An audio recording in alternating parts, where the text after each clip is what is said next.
at Corruption HQ, which is the office of Attorney General Ken Paxton, where behind closed doors a sweetheart deal was given to a well-connected lawyer who abused an 8-year-old boy.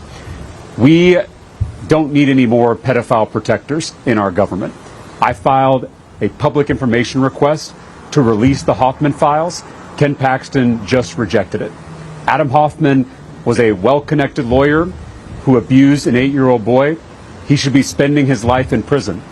But instead, Ken Paxton gave him a sweetheart deal, letting him out of jail after just 29 days. He didn't even have to register as a sex offender in Texas. That's how good this Epstein-style sweetheart deal was. Ken Paxton should have to answer questions about this sweetheart deal. Journalists have called Ken Paxton. They've called his office. They've called his personal cell. They've found him on the street. He refuses to answer any questions on this sweetheart deal. And I think Texans deserve answers. And it's why we're going to keep fighting for transparency. It's why we're going to keep fighting to ensure that Texans get their questions answered about why a pedophile was let back onto our street after just 29 days in jail. And with that, happy to answer any questions. Yes? Two questions come to my mind real quick. One, in Maine, you have a Democrat who quit his race over an accusation. Here you have a conviction and a Republican protecting someone who's been convicted. What does that tell you? Well, I think most Texans, regardless of their political affiliations, are tired of seeing crimes against children covered up by powerful politicians. We saw this with the Epstein case, but we also saw how Democrats and independents and Republicans came together to demand answers on that issue. And I think we need to see the same thing here in Texas. We need to have folks standing up, regardless of their party, to demand justice for the victim and his family. The other question is on national politics. The President of the United States has repeatedly claimed that Democrats are communists. I'd love for you to address that in our conversation. Yeah, I mean, this is the kind of politics we have these days, where corny nicknames and cheap accusations are hurled at each other. I think Texans just want to know what you're going to do to bring down their costs, to get this economy back on track, and to ensure that they and their families can be successful. And that's what I'm focused on every day. But you're not a communist. That's right. Well, that's not the only thing they've been accusing me and calling me of. But I am trying to focus on how we make this economy work for regular people. And that doesn't look like communism to me. That looks like making this economy work for middle class and working class families. Jessica? So I know recently last month came back to talk about this. Have you been in contact with the family of the victim, and how have you been kind of updating this process? Well, the family's already spoken out. You know, the victim's mother called this a corrupt deal, and I think we should listen to the victim and their family. We should be standing up for victims across this state, across this country, and I think the best thing we can do for them right now is get answers to why the sweetheart deal was given to a pedophile, why he didn't have to register as a sex offender, why he's back on the street. That's what they need right now.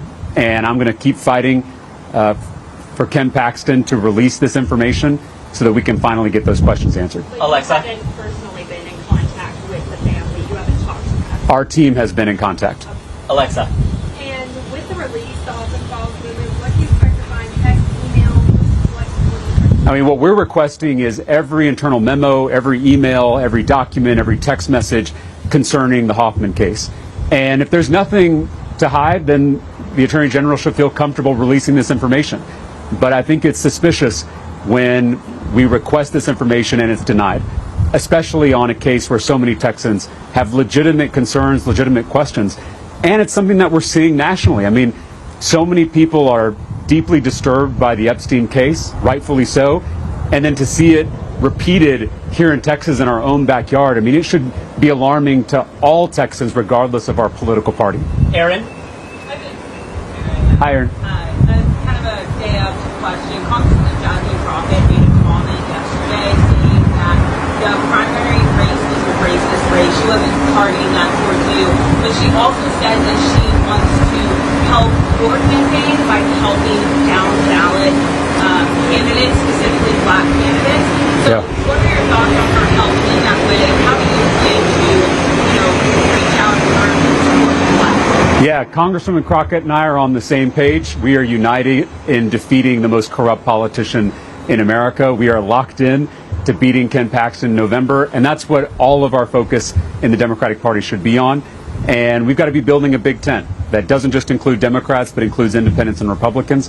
And if we do that, I think we're going to be successful in November. What about specifically for black voters? Yeah, I mean, that's what we've been focused on is bringing our coalition together. That includes black, brown, white Texans. It includes rural folks, urban folks, suburban folks. It includes Republicans, independents, Democrats. We have to build a big tent. That includes black Texans. And so we have been laser-like focused on earning their trust, earning their respect, and ultimately earning their votes. Dylan? Something about this case that should prompt some exceptions to the law that says that these records don't be released whenever there's a minor child involved? Well, I think there are ways to ensure accountability and protect privacy at the same time. And we've seen that in other cases. And so I think the Attorney General and his office are hiding behind the concern about privacy so they don't have to give us any information. That is a false choice. You can absolutely do both. And that's what we're calling for in this case. Dylan? James, did the Attorney General's office state a legal reason why they rejected your claim? And you say you want to continue fighting. What's that look like? Is that you're going to take legal action to release these files? Well, again, I think the Attorney General and his office are making excuses for why they can't give this information to the public. And I'm going to keep pushing them to do it. I'm going to keep raising this issue until they give us the answers that we deserve. Because, again, this isn't a partisan issue. All Texans have legitimate questions about this case, and they deserve to get answers. We're going to keep fighting to get that transparency. John? Why they said they rejected it? Like I said, we're going to pursue every avenue we can to get these answers. John? I want to build a little bit on Scott's question. Can you just talk about the situation that young victim is in? Say that last part again? The situation the young victim Yeah. is in without wish to go through that comment. And you said there are ways around that too. Yeah, guys, the victim is not the issue here, right? The victim has been through enough. Adam Hoffman admitted to abusing this 8-year-old boy and then was let out of jail after only 29 days. Those are the only facts that should be of concern here. We should not be dragging the victim back through this. We should not be harassing the victim's family. They have been through enough. We have all the information we need, both us as Texans, you as reporters. We know that he admitted to abusing this child and then was given only 29 days in jail. In fact, Ken Paxton wanted to give him 1 day in jail, and it was the judge who gave him 29 days. So that on its face should be enough to get answers to our questions. And so we should protect the victim's privacy. We should leave the victim out of this and his family. And we should be focused on the facts in front of us, which is that we have a well-connected lawyer who admitted to this crime, and then he was let out of jail after 29 days. I want to know why that is. And I think most Texans want to know why that is too. Ellie? Yeah, I wanted to press you a little bit more along specific steps. What are the specific reasonable actions? What are the specific steps that you and Aaron are taking to prevent the release of these files? What are the first? Well, our first step was to request this public information. And Ken Paxton just got back to us with a denial. And so our first plan of action has been rejected by the Attorney General. And I think raising that for Texans so that they know that the Attorney General is hiding this information, that's key. My hope is that we can build enough bipartisan support that can pressure the Attorney General to do the right thing and release all information about this case so we can get our questions answered, and then we can talk about some other issues that are of importance to Texans. Thanks so much, everyone. That's all we Thank have y'all. for today. Appreciate y'all. Thank you very